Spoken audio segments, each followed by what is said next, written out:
All right, my friend, B John, welcome, brother, to our Loco 88 first, I don't know, podcast video. What do you want to call it, man? Just want to welcome you to my house, man. Thank you for coming. Yeah, thank you, Richie. Thanks for having me. Of course, Always brother. a pleasure to come out here. We're gonna have some dinner. We got a little smoke shop. So no, the reason I kind of want to do something like this, man, is because I was watching YouTube and I saw these guys like doing a podcast on their scene and just on DJing in general.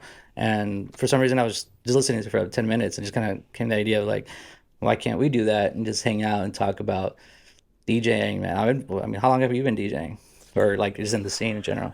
Yeah, no, quite a while.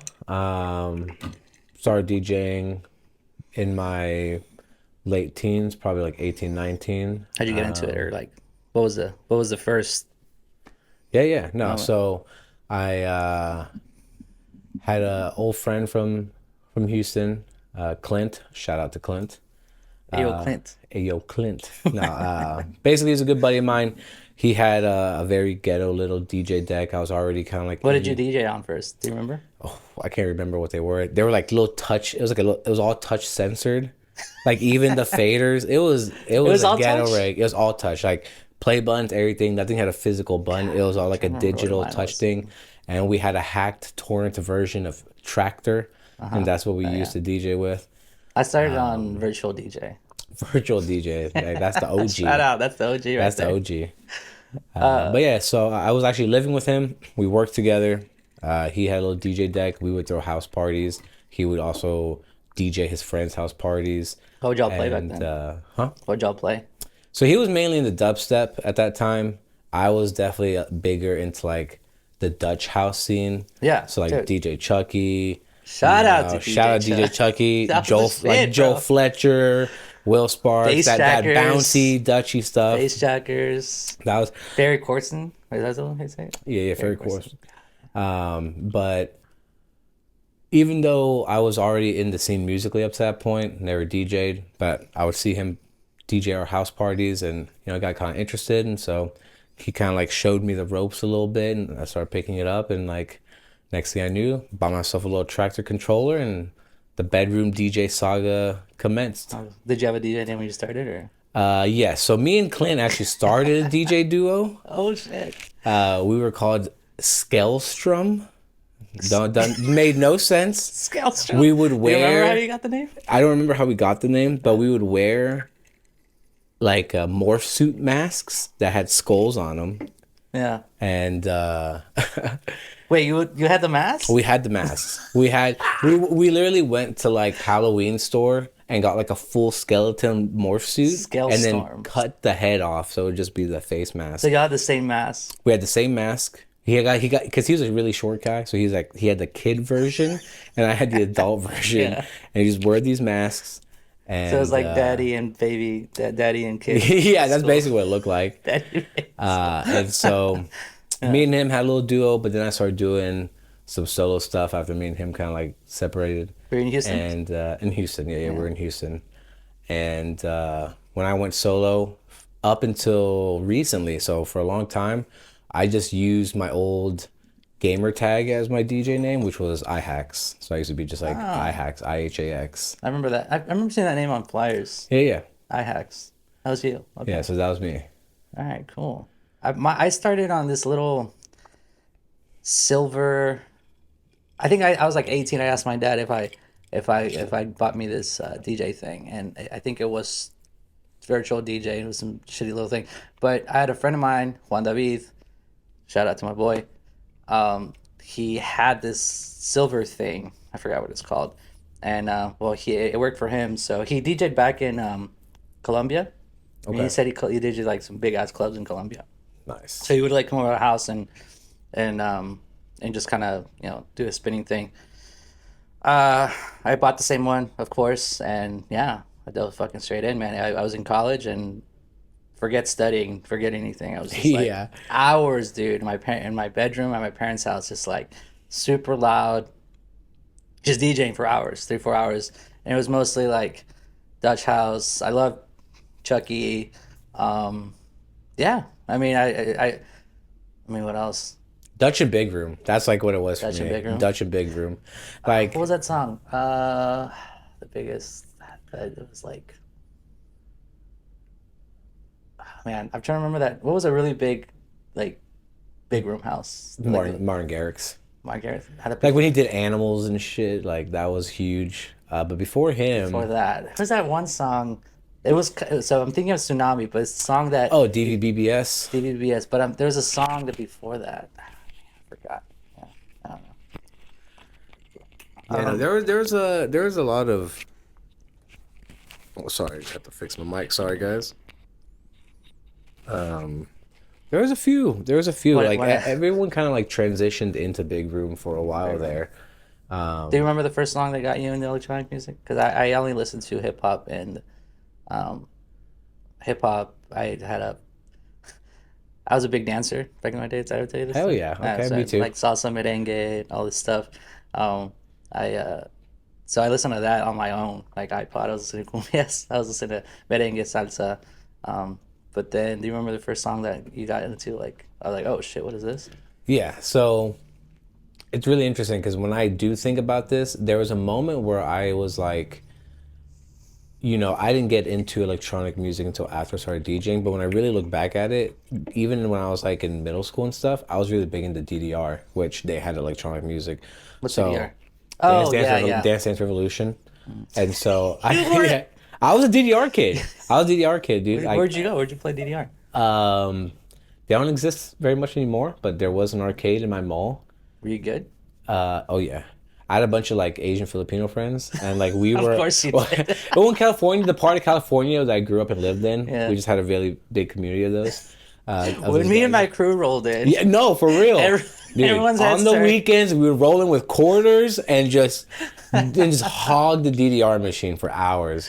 And so technically, I guess you could say that was really my beginning to love for dance music. But I'll never forget what really got me into the scene was whenever YouTube was kind of starting to get big. Yeah. I'll never forget this, dude. One of my friends, Hector, who also DJs now. Shout Yeah, out yeah. Hector, my boy. I know him, right? Yeah, Hectech. Yeah, He yeah, goes by Hectech. yeah.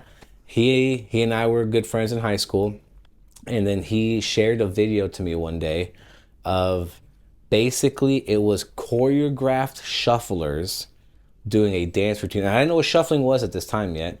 And it was like these, I'm pretty sure it was like Japanese kids or Chinese kids, but they were basically doing like a choreographed shuffle. And so initially Oh, the like the shuffle. dancing, and I was like, that's so cool. So I found out it was shuffling.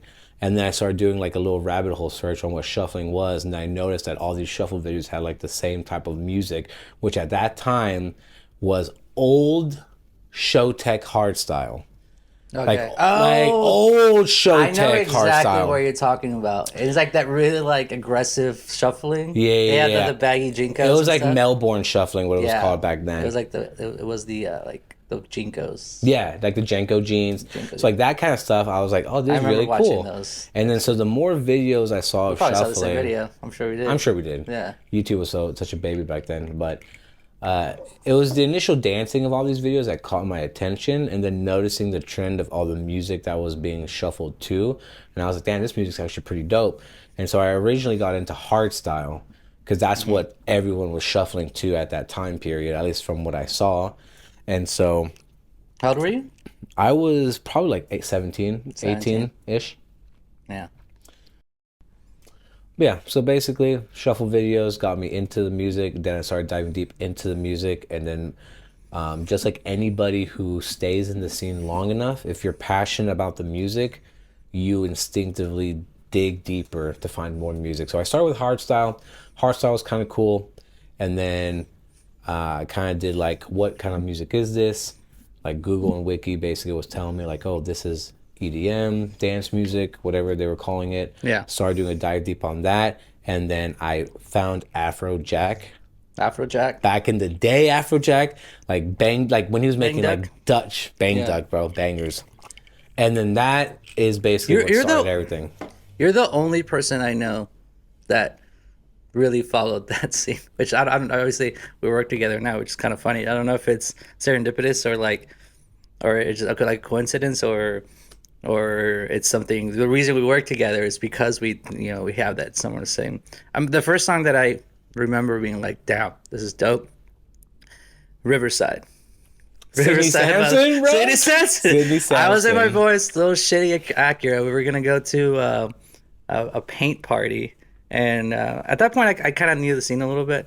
It was it was Dayglow. Remember? Did you ever I remember Dayglow parties? Dayglows. Yeah, yeah, yeah. Throwing paint into the crowd and stuff. Dayglow parties, That was bro. wild. And like, I mean, I kind of had already heard, but I remember being in his car on the way to Dayglow, and just being fucking drunk, and like he put that song, and I was just like, yes, I was like, this is what it's. I don't know. Riverside, motherfucker. I just remember that song as like the first song. I was like, okay, like I like this. Yeah.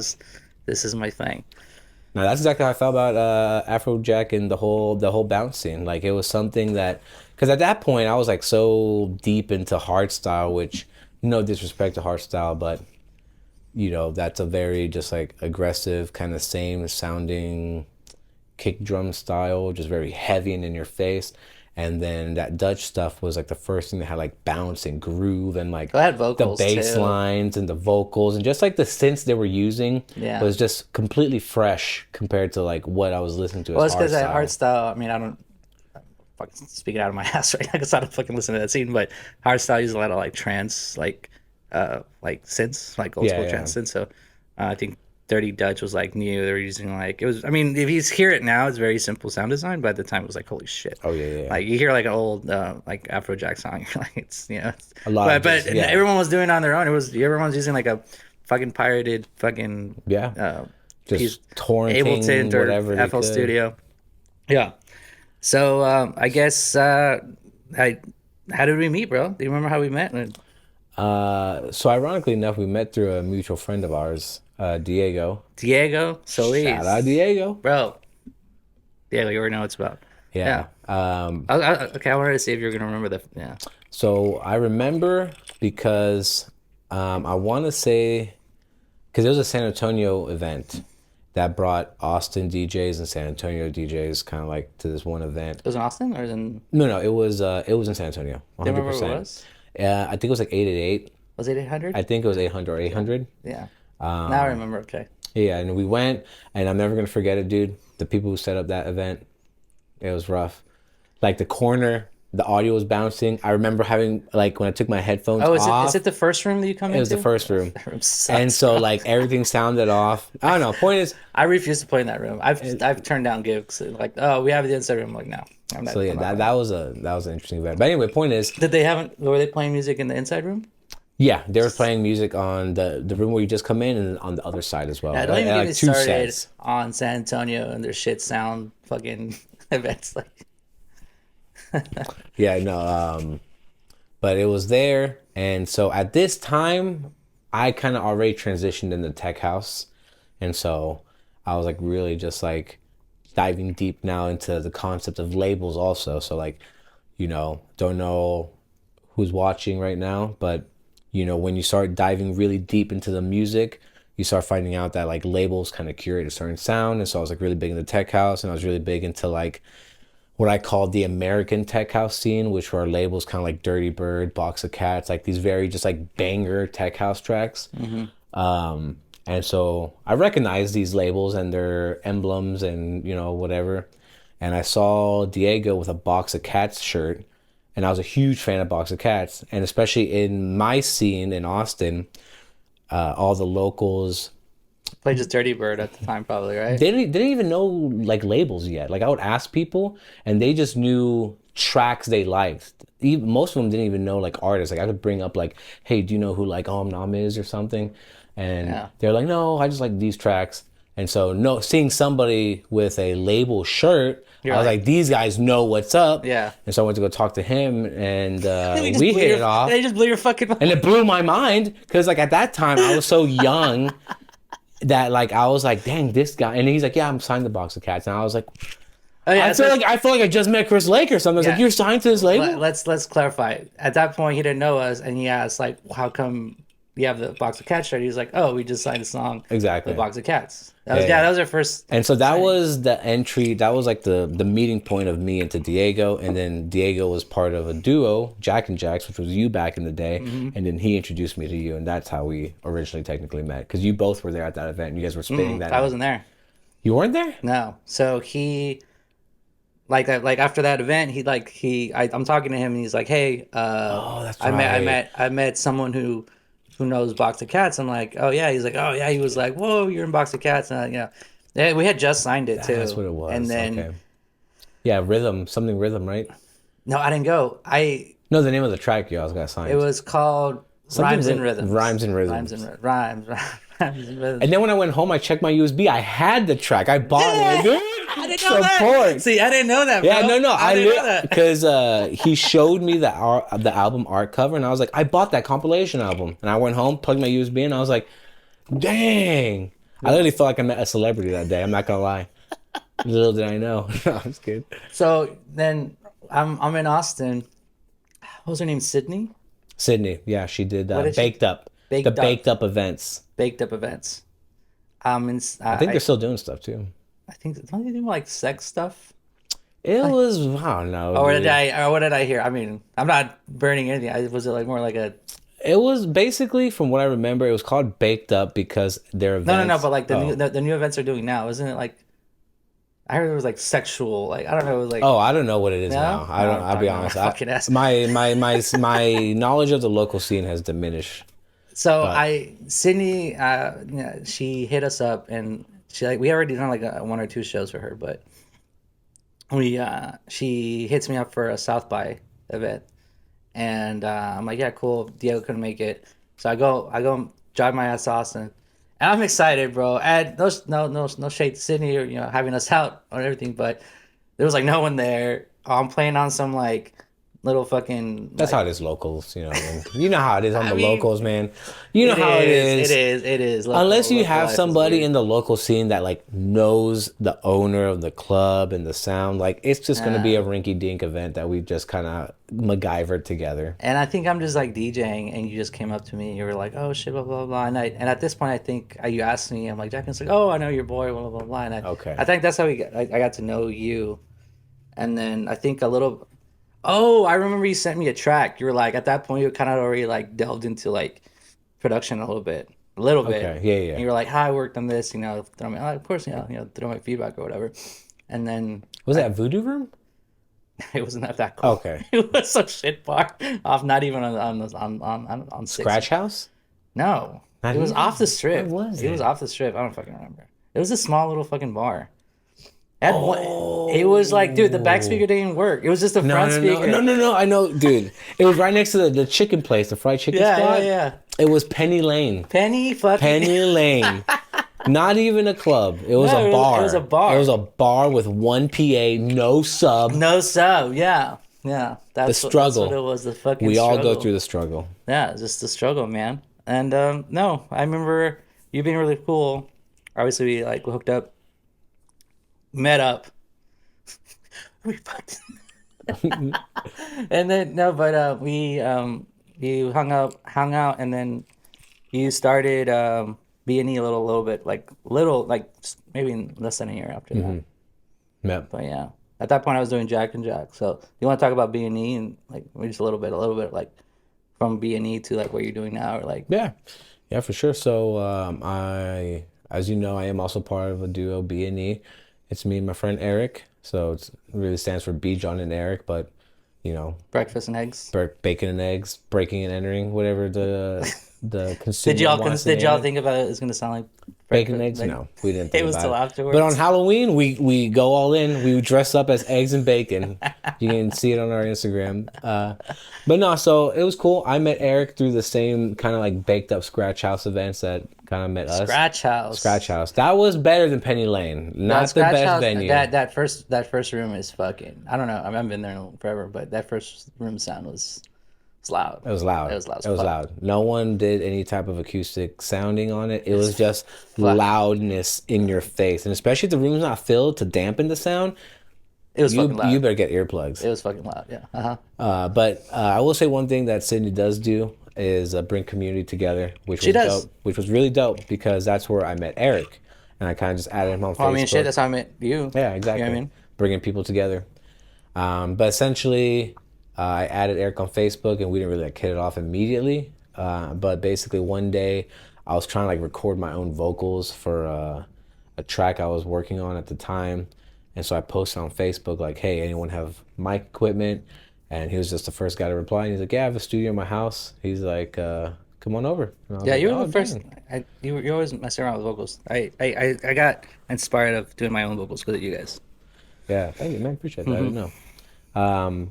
And so went to his house, recorded vocals, and then after I recorded the vocals, we kind of just like opened up. He was using FL when I first met him, and I was telling him about Ableton and like why I like Ableton more than FL because I also started on FL and I made the transition to it. I hate it. I FL is just weird. Ableton just makes sense to me That's mentally. exactly what Like the happened to me. workflow just makes sense. Like once I opened it up and watched like a couple of videos on it, I was like, this Whenever, makes sense to me. whenever you were, we're kind of jumping off topic, but like, Oh, yeah. whenever we are doing is FL the one? Whenever I remember having to mess with side chaining, just like the most simple thing. Side chaining. I remember if you had through FL. I'm pretty sure it's FL. You had to like click on the plugin, hit a button so that it flips, and then like connect that one like Like a yeah, right. almost like a modular kind of Yeah, thing. Like you had to connect channels to like and I think it was supposed to be like I think I've studied like design. I think a lot of people back in the day or like 90s whatever had this idea that oh people want to use hardware and software as if they were doing it in real life. Like that was like the yeah, thinking. But I remember thinking fuck that. Why am I going to do this bullshit? Like give me a yeah. button fucking just do But also to be fair, Why dude, is when it I so did fucking use FL, I was such a noob. I had no idea about clashing low end, so I didn't even bother sidechaining. Like when I was in FL, I was nowhere near talented or educated enough to know yeah. what I was doing. So, but anyway, I told him about Ableton, Yeah. and so he wanted to see it.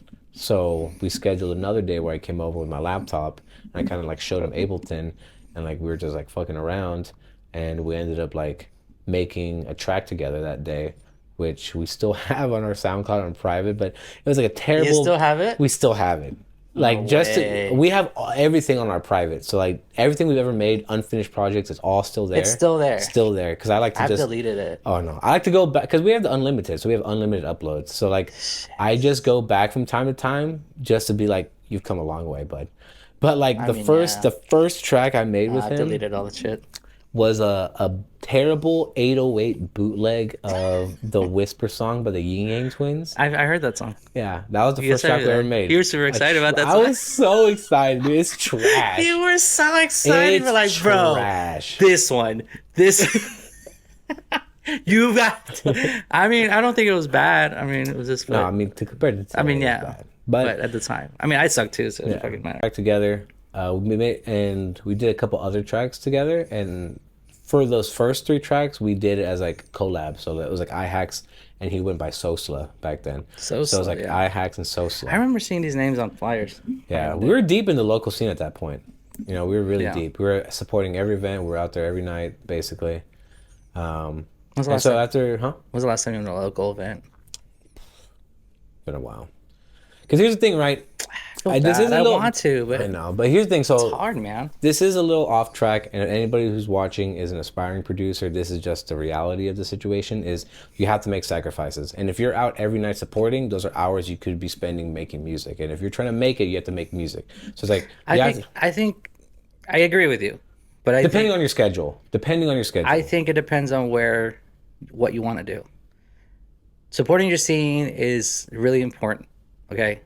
And especially if you're coming up and you're still young, I think going to every show you can, if you have the time, is great because it makes you run into people that you wouldn't have before. And I think understanding your scene and understanding what your scene needs, that's really important. But I think that we've done it all, man. I mean, okay, I take that back. I've definitely done it all. For me in San Antonio, I have done it all. I think for me in San Antonio, unfortunately, the San Antonio scene it's not as good as Austin's scene. It really isn't. And I mean, this is a question I was going to ask her later, but let's dive into it now. I think if you're like you're young and you're trying to like meet people, I think it's very important to get to know everybody, understand different people, understand your scene. I think that once you kind of tapped into that, there's only a few places that I want to DJ at now. Yeah. Very few, and that's because I've did the shitty shows, because I did the fucking PA show or whatever. Yeah. But because of that, now I know what I need, and I only learned that because of going to all the shows. And I'm this project that we started it in February, so we haven't played a show yet, and that's on purpose. Like, Yeah. we're not gonna just do shows because we want to do shows, right? Yeah. But the only reason we have that confidence, I don't know, call it confidence, but like that mindset, is because we've done all the little shows, all the Yeah. local shit. And No, that's true. That's true. I feel like there's a threshold. I feel like if you're definitely new, get educated in the sense of like learn the scene, learn what you want, learn what you're looking for. But if you get to a point where you're now trying to like master production, and again, it's all relative, right? Because it depends on your schedule, it depends on your work life, depends on your love life, depends on a lot of different yeah, factors. But at least where I was at that point in my life, I had no spare time to do that anymore. Because like I had a girlfriend at the time, I worked a full-time job, and then basically the only time I had to make music was after work, which was night, and that's the time that you have to go to support the local scene. So for me, at least in that time frame of my life, I had to sacrifice DJing because I was trying to learn how to make music. Now I'm a little more seasoned, I could probably balance it out better, but I feel like just depending on who you are, where you're at in your life, there might be some sacrifices you have to make. And as much as like I love the local scene, you know, I'm trying to expand past the local scene. So for me, I had to go into a mindset where it's like this is a temporary sacrifice, yeah. you know. We're not trying to go to not local shows. We think we're better than it. It's just No, absolutely not. That's where we it started. yeah, it's where you started. It's what we did. We paid our fucking dues, and at the right now, with like you said, I got home life, family life. I got work, trying to school. Trying to kick this project up. Like it, I, realizing what it takes to actually take something like this to outside of local. I only learned that because of what I did. Yeah. Of doing all the little shows. So, um, um, yeah. So let's say, I guess a quick story about the story behind the name Loco 88. I Oh, mean, that's you. It's that, a quick yeah. story, but Yeah. it's not the most exciting story. Yeah, it's not But the most exciting but if story. people want to know, Yeah, yeah, of course. So I remember Richie you sent me like a list of names, and I was kind of like sitting on them for a while. They all sounded dope. And then what the guys remember one night, I was on the couch, kind of just chilling. I was watching Kill Bill, and I was just like smoked a little bit, just where vibing the out. best ideas come from kids. Yes, exactly. And so watching the movie, and if you've seen Kill Bill, basically there's a Yakuza gang in there called the Crazy 88. Crazy 88. And then in my mind, when I heard the name at that moment, I said it again, but I said it just in Spanish, kind of like a Spanglish, I guess, kind of. I was like, Loco 88. I'm like, that sounds pretty dope. Kind of just rolls off the tongue. Loco 88. Loco 88. I And do I like was, the number thing. yeah, yeah, because you sent me a name that kind of had like the same kind of vibe of like, What was a name that it was a name, a DJ with a name that has a name is yeah, it was Hot Since 82. what is it? Hudson 82. Yeah. That was like where you got inspiration for the number name you sent me, Yeah. which I can't remember what it was now. It was It Hudson was 82. something 92. Oh, it was Infinity till 92 or something like that. Yeah, something like Yeah, that. what I did, I was kind of going through like names through Spotify. Of, like, I love hip hop, so I was kind of going through like um song names, song titles. I think it was I think isn't there a name Infinity till something? I don't remember now. I have the email still. I know. Real hip hop auteur. Can't remember the fucking name of a song. I'm just like, yes, I'm real good at hip hop. Yeah. No, but no, yeah, I came up with the 88 idea. I thought it was cool. And then since we're both Hispanic, Yeah, I we're both changed it to a Hispanic. Oh, Hispanic and I also name. remember thinking it was cool because we're a duo. So Yeah, Loco well, 88. yeah. So And there you so, go, kids. Get high, Watch some Quentin Tarantino movie and you'll get your DJ name. All right. Don't get high until you live on your own. Uh, so I guess how do you feel about well, actually, talk to me about the first track you guys got signed. Because I know that you did B&E. Yeah. So B&E, and again, anyone aspiring watching right now, How did it feel? Like, who was the label? What was the label? Sorry. no, you're Cut you good. First off, the label is Spoon-Fed Records. Spoonfed. Yeah, the homies from Cali. Yeah, It was run by Seek One, who's a great producer. Shout out Seek One. Seek I met One him, on yeah. Dirty Bird, like killer producer. They're still killing it out there? Because I know they were killing it out there. They were throwing their own shows and stuff. Yeah, I'll be honest. I will haven't say kept since up. my tastes now have evolved, I haven't. Ooh. I know, taste always evolving. If you love the music, Yeah, you won't say it's stagnant. gonna you're gonna keep finding new inspiration, and tastes are gonna evolve and change. But that style of tech house I don't really follow anymore, so I don't know what's going on with them. But hopefully, man, like hopefully they're doing good and they're still thriving. Like they were killing. No, they it. were killing it. They were throwing their shows out killing there. it. Seek One. And So what's funny is you guys are on Spoon Fed. we are on And a Spoonfed. couple other Austin locals are on Spoon Fed. Yeah, So no, they definitely gave us the chance to be heard, which Yeah. I'll greatly appreciate. we're on Spoonfed. Yeah. Spoon Fed Records was dope. And it felt amazing, like going from an idea or a dream and then putting the work in. And even though at that moment, like obviously Spoonfed was a very small label, they're not like the biggest label in the world. It's just validation it's from an validation. outside source of an idea in your head Yep. that people are willing to put their name on. Yep. I think that whenever you start making music, that's the first hurdle that, okay, yeah, I like it. Because, come on, man, whenever you're making music, You think you're God. It's especially in the beginning, holy shit, it sounds fucking amazing. Hold on, Yeah. So Spoon-Fed Records was the first one to sign B&E. The track was Moving Bricks. Moving Bricks, it was dope. Moving Bricks. It was a darker style of tech house. It was almost like a combination of like G house and tech house because at that time, G-House, damn, G house, bro, Mala Chami. Did you did you ever get into Amin Edge and Dance? Who? Amin Edge and Dance? No, I know of them. I never went. We did that. They were the G-House. They were the They G were house. the Okay. G-House. See, my G house knowledge was like I Bijou. don't know if I can say this on camera, but N-Bomb who? I can't say. Oh, okay. Don't. Okay. Yeah, I know what yeah. you're talking about. That's G-House, and that's Cuff Record. That's on. Yeah, Okay. yeah. Yeah. I had to. I mean, I had to. Yeah. But when I met Eric, interesting thing about Eric was he was a very diverse DJ. Well, isn't he like he was classically trained, right? Not classically trained, but Yeah, he like did he tuba like or did jazz? music for like he knows how to play like I believe the trumpet yeah. and like he's musically sound. But when it came to his DJing and his listening style, he was what I would consider like the standard main stage DJ, where it was like his set was very diverse.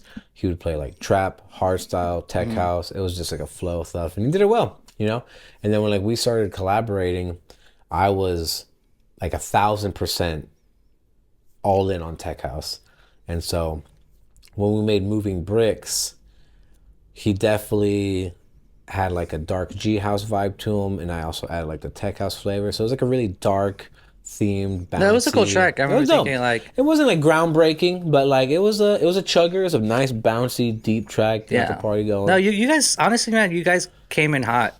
I remember that. We I remember want it, man. y'all came in hot. Like y'all didn't have like a major like. You already kind of found your sound relatively early, and like the first song y'all put out, I was like, damn, this is good. This is not only is it good, it's better than our first tracks that we put out. I thought.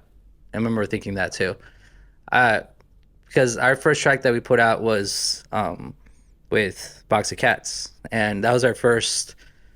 Like we had to release like free downloads and stuff like that with through Jack and Jacks, but that was the first track that Diego and I like I'm pretty sure that was the first track that we sent out to labels. The first ones we didn't even try labels. And you got your first track that you sent out to signed. Box of That's Cats. dope. Box of cats, bro. That's dope. That's pretty. I remember. I mean, I remember it being a big deal. I remember getting the email. I was in Mexico at the club.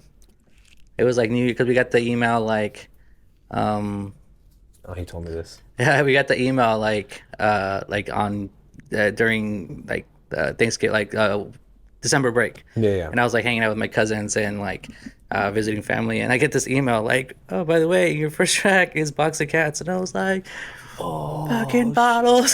shit. It was dope. Everyone was like, yo, Prosecco. yeah, my cousin just got signed. Like we're just like, yeah, it's dope. That moment, dude. Yeah, That's a it's good moment. exciting, It man. is It exciting. really is, and it was a compilation, so it wasn't like its own EP, but it doesn't matter at the time. And No. I mean, hearing the song back now, it was not, mixing is atrocious, but of course they're all gonna fucking be. But Yeah. it was exciting, man. And can I tell you, I recently got a email, which I just haven't gotten around to it because I forgot about it. But this is bringing me back. I got this email like a few months back. Box of cats, because I never signed into my Jack and Jack's email anymore. I just whatever, and I got this thing where like I need you need to re-sign in or something like that. Oh no, it was my Diego tried to sign back in Oh, okay. to see if there was like a plug-in key or something Yeah, like yeah. that.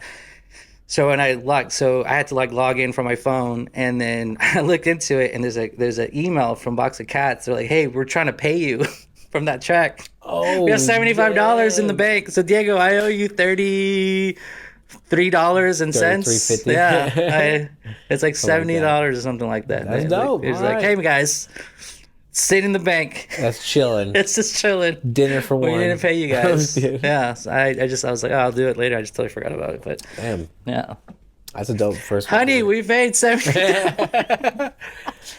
Babe, it's not for nothing. I promise. Yeah, that's what we do. We're gonna redo the tiles, honey. We're making it. Yeah. I remember this one track that we made with Jack and Jack's, and we played it at a show, and the guy that heard it was like, some local guy heard it, and he was like, "Oh, this is awesome! Can you put it on my label?" And like, it was like those like repost labels back in the day. Like you make a song, and everyone reposts your shit. You remember what I'm Yeah, talking yeah. about? And we thought we were hot shit, and like we fucking. This is before Box of Cats. And we put it up, and then I heard it later after I already produced it. I was like, dude, we don't have a hi hat in the song. Oh my God. Make it take, It's just shakers. Just It's shakers. just the entire shakers. That's the time. only percussion. We're like, yeah, but it doesn't have the actual. No. So we're like, yeah, we thought we were hot shit. Doesn't even have a hi hat on it, bro. That's why I love keeping those old tracks, man. Because Yeah. this is It's the thing that about that song. The idea is fucking dope. It's called "In Between the Sheets." IBTS. Ever played this song? And think so. Diego, shout out to Diego. He used all these like jazz samples in it, and it's dope, bro. That's It's actually dope. super. It's a super cool fucking like. It was, and we at the time also did kind of G house, so it has this like G house like jazzy vibes. So it's like this like sexy, dark tech house with like jazz samples in the middle. That's the thing about Diego. Diego's really, he's not dead or anything. Yeah. He's really creative. He still makes music, but he's making like bass music. Like experimental bass and stuff. Yeah, he's really creative, and so he makes the song In Between the Sheets, and but yeah, I remember hearing it later. I was like, it doesn't have a Where's the hi hat? yeah, it's a house What's song, but driving no the fucking track? Yeah. All right, man.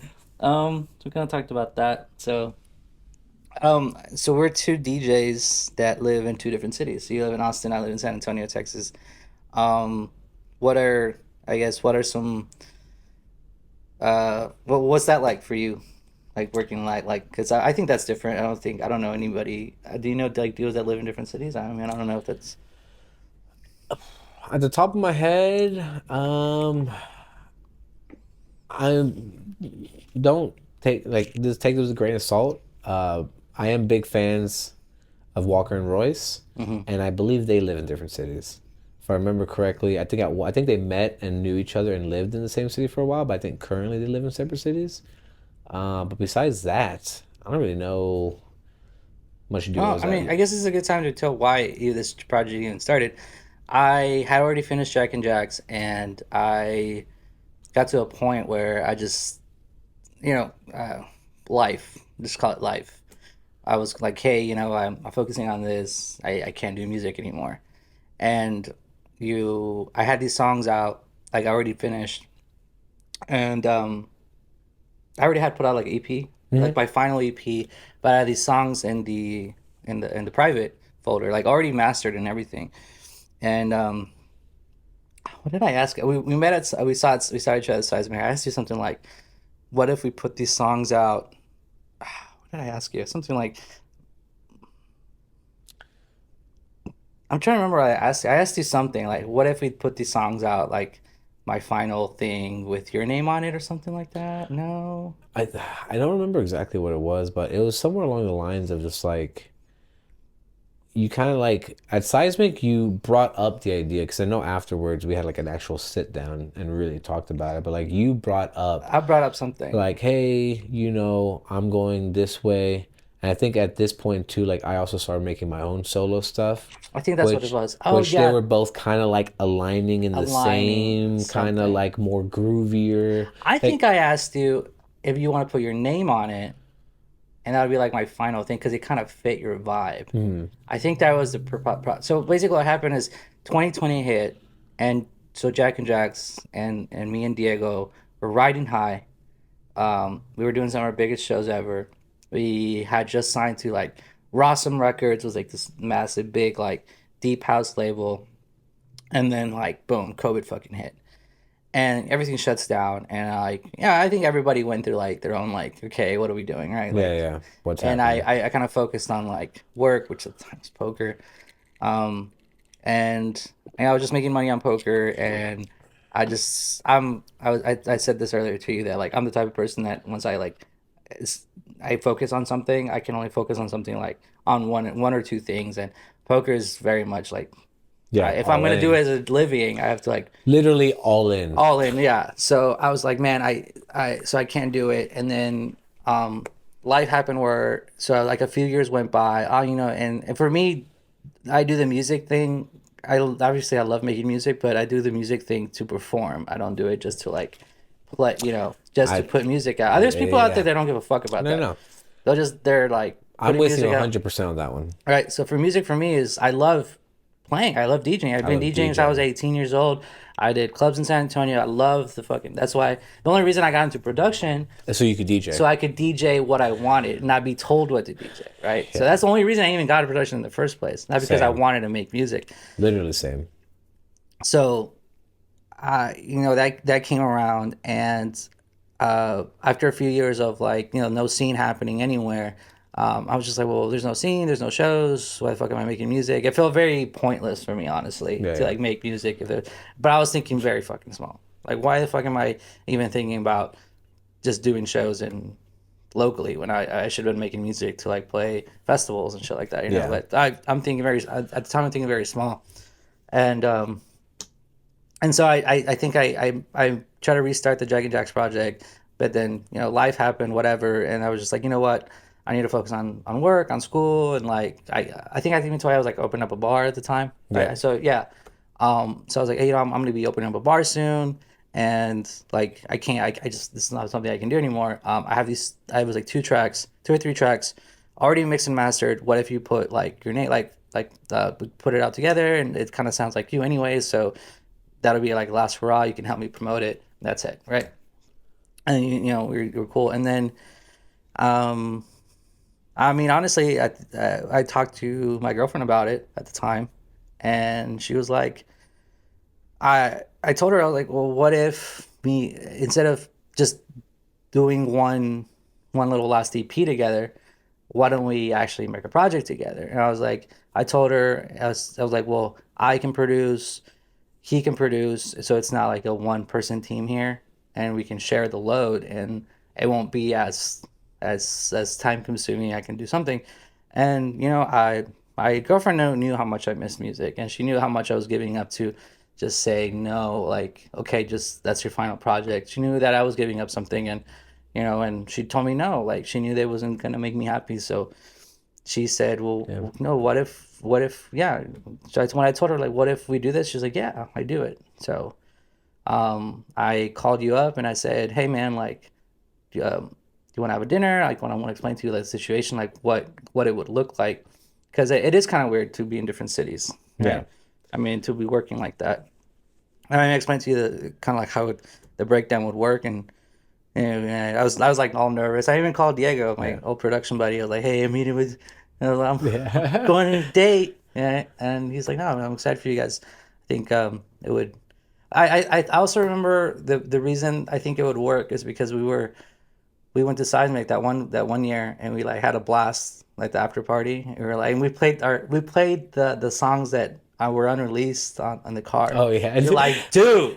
You're like, dude, like you have to. I'm like, I know. He's like, bro, but you have to. I was like, I know, bro. Like, so I just remember being like, okay, well, we're kind of in the same space, so Yeah. um, we're not necessarily in it, like exactly the make because I know that you have your own solo project, B-side guys, um, and you make a little more like minimal, like what would we call it? Like I would just call it minimal tech, right? yeah, yeah, at this point. And at that, yeah, and I was kind of going like it's like minimal techno, but it's similar. It has the same it's the similar mood Yeah, with yeah. different ways to get there, but I think it's a similar mood. No, So I yeah, I agree. mean, I called you and we had dinner, and he said yes. He said yes, guys, and Show them the ring. No, I'm just yeah, show him the ring. kidding. So yeah, we started the project in February, and actually the first two tracks on the project. Oh no, so I forgot about this. We had already made a song together, Yeah, it was Moral Dilemma. Moral Dilemma, and we had made another, but we didn't put that Moral one out. Dilemma, and this one's not out, but reboot. Reboot, Reboot. We have to reboot. reboot. We had already made a song. Reboot. We at that time we got together just to make music separately. It was going to be a collab. Yep, So that's right. we already gotten together and made music. We had a Was two this track. after Seismic? I want Yes. to say it was before Seismic It was before Seismic. because we listened to those tracks in the car at Seismic. Hmm. So you came over, you brought your stuff over. We had a 2 day bender, 2 day bender. like literally Yeah. two guys, the same way how you would do a LAN party back in the day. Two of us cooped up in my I studio, brought my loud ass fucking Mac. Sounds like a yep. goddamn jet engine. And literally we just sat across from each other in the room, had our headphones on. You had one idea working, I had one idea working. We would do that for a couple hours, swap projects, and just bounce for 2 days straight, and came out as a 2 track EP. Yeah.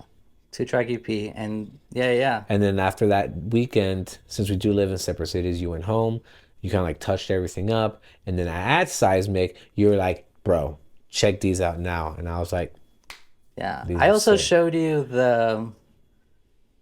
I hadn't showed you. No, we also played a couple of the songs of my Yeah, my yeah. my final EP. Yeah, yeah. No, you did too. Yeah. But you also showed me what you were Moral doing dilemma. to those Moral too as dilemma. well. Yeah. So yeah. So whenever it actually came time to work on the project, we yeah. So the first song is Moral Dilemma, which we had worked on. The second song is Let Loose, which was a previous song that was unreleased. Oh yeah. Yes, So yeah, there yeah, you yeah, go. yeah, yeah. So by the time we actually got to Seismic, and I told you like, hey, I'm quitting or whatever, I had already this EP out. We had Moral Dilemma, I had Let Loose, and I had a version of well, that's the third song. Reboot? No. No, You and Me Tonight? You and Me Tonight. At the Yeah. time, I forgot what it was called, but I think I changed the vocals, right? Yeah, yeah. Yeah.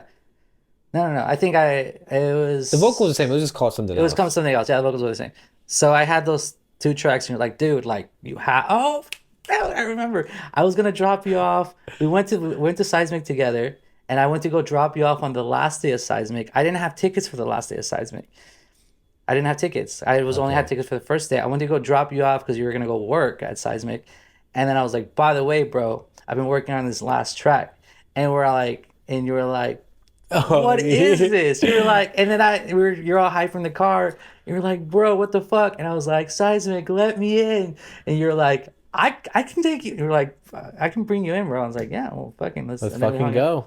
And then Yeah, we fucking raged. that's what I remember. I showed you. Was that the same night? Is that the same weekend we saw Casablanca, or was that the next It was Seismic? the same weekend. That was a great Casablanca. Yeah, that was the same weekend. So, yeah. And Loco 88 was born.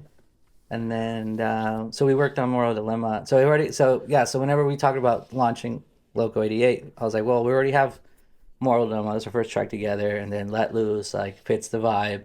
And then we reworked You and Me Tonight. I forgot what it's called originally, but I kind of fit the vibe better.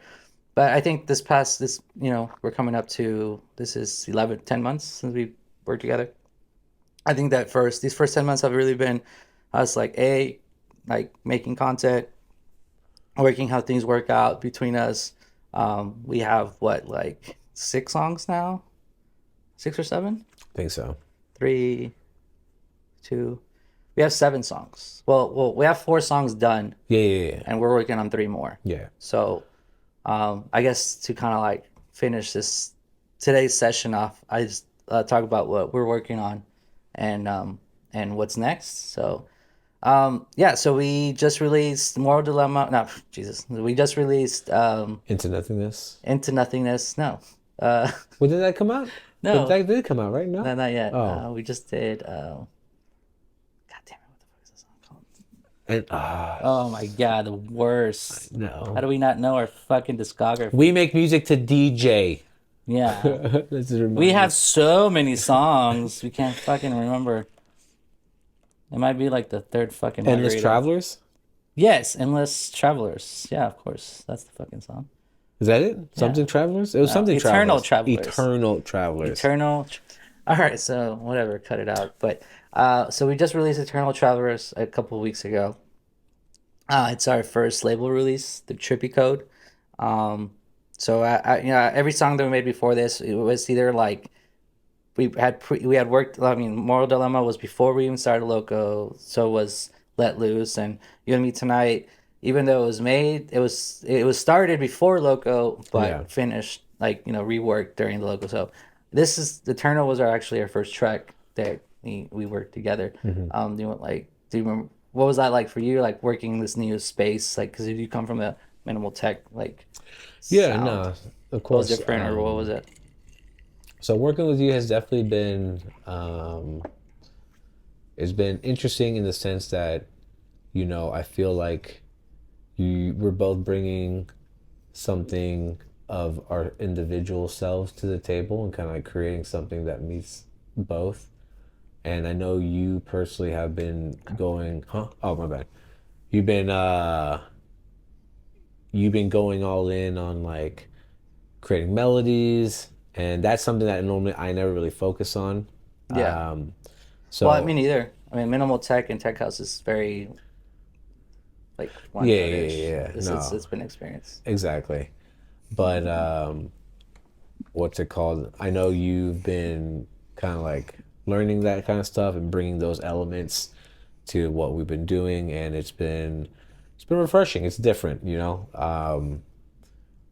What I think my favorite thing and what I'm most excited about Loco 88 moving forward is the direction it's going, in the sense like we're in this what I would consider a good awkward space where we're kind of paving our own lane in the scene, where it's like it's not melodic techno, it's not minimal tech, it's not really tech house. It's kind of like It's different. it's a little It's different. hard for me to find It's a little playlists for different. it. And as someone that's like a seasoned person in the scene, not to like, sound cocky or arrogant or anything, but like as a seasoned person in the scene, when I listen to the tracks that we make, it sounds different.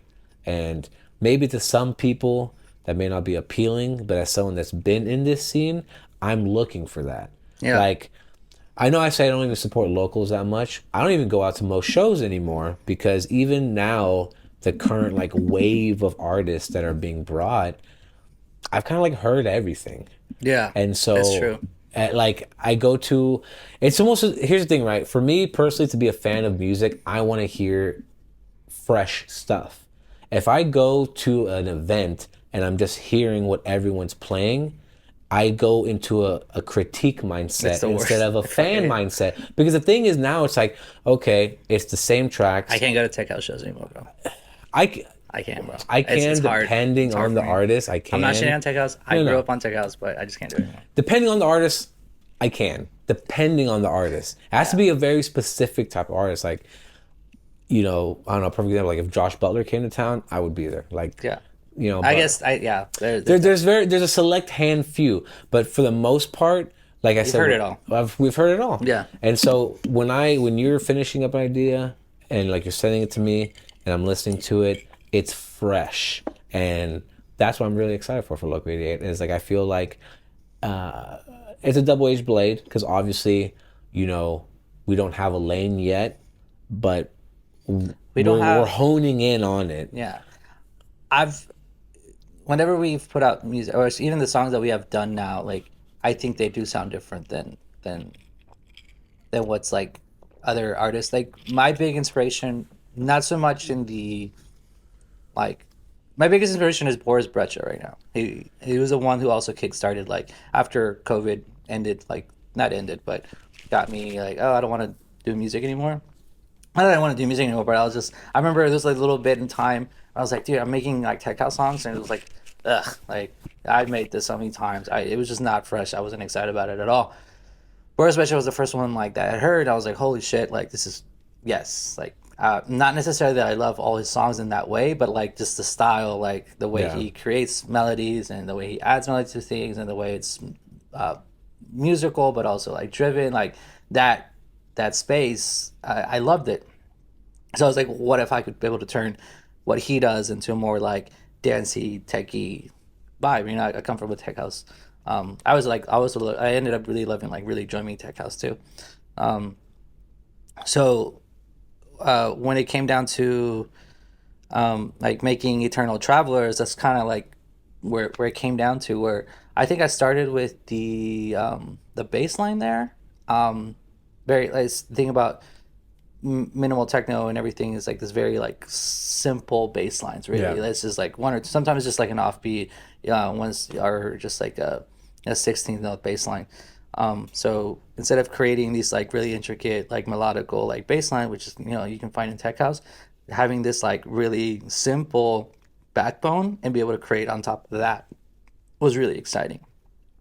And so I think this song was like our first a real attempt at doing that. And honestly, and especially the middle part of the song, that big the melodical break. thing, it's fun, man. I haven't heard it on big speakers yet, but I really want to hear that song on big speakers. Like Uh, I think that melody that build up and just working with chords and for the first time as someone who never did it because it was just tech house is very different was really fun and for me has been really like creatively inspiring because there's so much more room to play with. I think for a lot of tech house eventually it started becoming a lot of like offbeat basses or like Latin yeah, percussive basses house basically. with like just random ass stabs. Think about Dirty Bird sound eventually became fuck it carnival music, bro. Random ass little like oh shit, what happened? Yeah, for me it's just Dirty Bird. I mean, I love Dirty Bird. Yeah, You know, what I mean, I'm not, but for me, it just became music that was like a big bass line with like random ass sounds. Like there was yeah, no rhyme yeah, or reason. There was nothing. And for what I enjoyed about Boris Precious sounds that it's a long fucking song. The songs are like 8, 9 minutes long, and you can hear the whole thing, and it just has this like way of drawing you in and big in and out, yeah. and everything matches and everything solidifies. And that's what I wanted to do. And I don't know if I nailed it on this track or anything like that, but it was like my first real attempt at getting that of getting that feeling. And I think it's there. I really want to hear that song in a big sound system because you have this like really driven like a Yeah. bit repetitive, but once that big breakdown happens and it goes back, it's melodical and it feels huge. When it goes back into that drive, I think it really hits on that second half. So No, absolutely.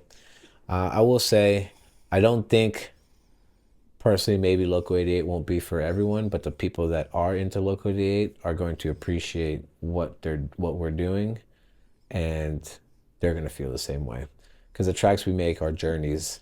They're not yeah, just like one idea yeah, songs. yeah, yeah. It's an evolution, Yeah, which is, I mean, to a certain degree how we even got to Loco yeah. 88 is we keep diving deeper into the sound and we keep evolving. And I'm really excited for the next tracks. Me There's a too. song called "Into Nothingness" that man, that That one's one's a banger. I love that one. that one's still I I've played it 1,000 times in my car, but I played it. I hadn't heard it in like a few. I mean, not even a few days. Like I hadn't heard it in like a week or two, which is a long time for me. And it's I was like, it just it that's that was song is. I'm just excited to share that song Yeah, because yeah. so maybe anything else, bro? You want to talk about? Um, I think we're like at an hour. no, All I'm right. happy with that. But yeah. So yeah, I just kind of want to talk about who we are, what we've come from, and that's I think is what we want to achieve in this first episode. We're gonna try doing one every for every release. We're figure out if we have a location for the next one, which we're excited to share. Some uh, more thoughts on that. But yeah, I think we want to just talk about production and the scene and our thoughts and everything like that. So I think this was fun. I don't know if you enjoyed it. Yeah, I Yeah, enjoyed myself. I had a good cool, time. man. I think, you know, I think people like to see who's behind the veil, Yeah, behind making music, and so, yeah, I had a lot of fun time sharing our memories and yeah. It experiences was fun. that brought us to here. All So, right, thanks for having me. all right, brother, man. On to the next.